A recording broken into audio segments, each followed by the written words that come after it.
Hi, I'm Kathy Biehl of EmpowermentUnlimited.net, and I have been asked to answer the question, is our birth chart written in stone, or can we actually work with the energies? I believe that there are parts of the birth chart that are important and a framework, but I don't see them as being written in stone. It's more like our wiring, and the way we experience and express the wiring does, in fact, evolve throughout our life. There's a general framework, and then what we do within the framework can vary because you can meet two people who were born on exactly the same day and find that they express the energies in a very different way, perhaps because of the environment that they were brought up in. So there are other factors that can affect how we express it. Um, the planets and the sun and the moon are basically energies, and they wear clothing, the signs that are the mode of expression, and then they play out on specific areas of life, which are the houses. And very rarely does one little influence sit there by itself. Usually, different influences are interconnected, they have relationships, they color and mold how things play out in a multi layered, very textured way. So, for example, saying to a woman, you have Mars in Aries, you're going to be pushy, well, probably she's going to be somewhat assertive, but there are all kinds of ways that could play out depending on what else is touching, is aspecting that particular influence. If something is really integral to you, it will show up in many different ways. There will be multiple influences coming at a trait from several different angles. But even then, there is a spectrum of possibilities of how that trait might play out. And at different times in different cultures, the trait might kind of get nudged in one direction, and at another time in another culture, the trait might get nudged in yet a different way.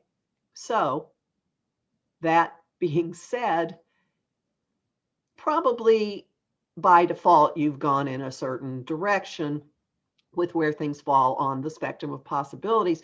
But when you become aware of the spectrum of possibilities, you can see other ways to view particular characteristics you have. For example, a woman with Mars and Aries, perhaps she has courage. Perhaps she is able to jump into situations boldly. Perhaps she is a great fighter and advocate. It doesn't mean she necessarily slugs people in the jaw, although who knows, she might. But there could be a strength and purpose and passion behind her aspects. It doesn't necessarily mean she has to be the boss and she's going to have trouble with men, which was suggested to the person who asked me to look into this.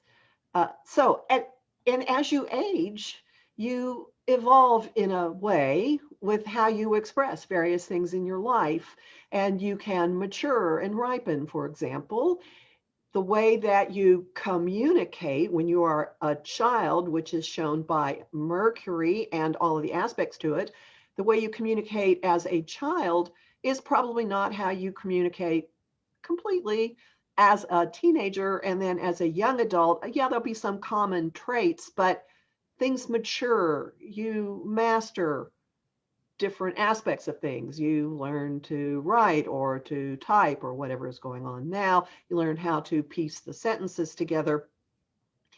You learn how to pitch to your audience, or maybe you don't.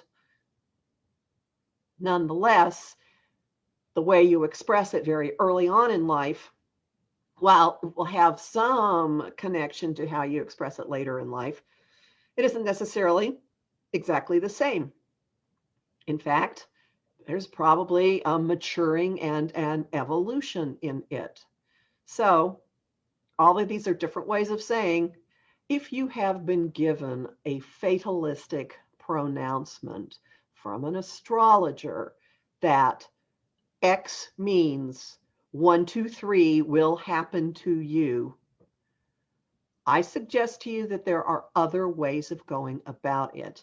You can use the astrological information to gain some understanding of yourself, but it doesn't mean that you have to continue expressing it completely the way you have. You may find other ways of expressing the energy. Now, another example of this, we're looking at the transits, which is where planets are now in the sky or at any given moment in the sky, and comparing them to what's going on in the birth chart. Sometimes an astrologer can see that a transit is going to trigger something a little uncomfortable or difficult, or maybe not exactly what you would prefer to go through. Again, I don't see specific events. I see influences and trends and continuums. If you see that this is coming, and you have an understanding of the types of energies that are inherent in this transit, my experience is you can take the edge off of it to an extent by actively expressing some of the energy yourself.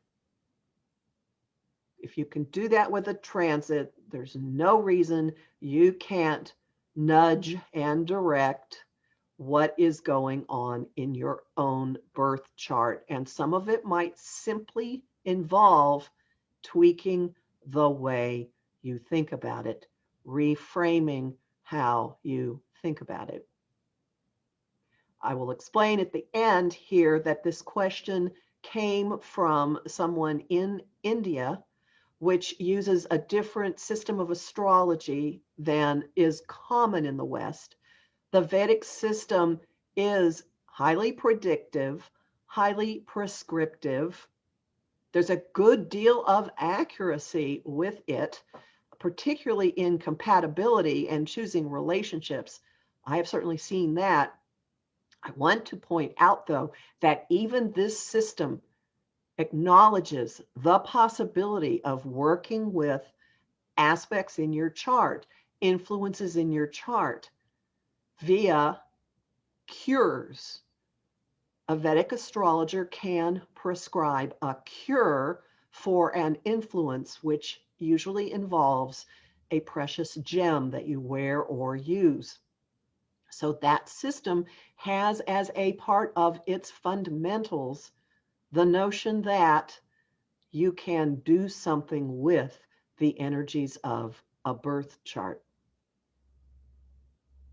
If you'd like to learn more, I do have a course on my site, empowermentunlimited.net, in the shop called Building Blocks of Astrology, that will give you the basics in 6 video sessions. And I have lots of services myself under services that can help you understand how you're wired for your attitudes towards money, how you're wired for relationships.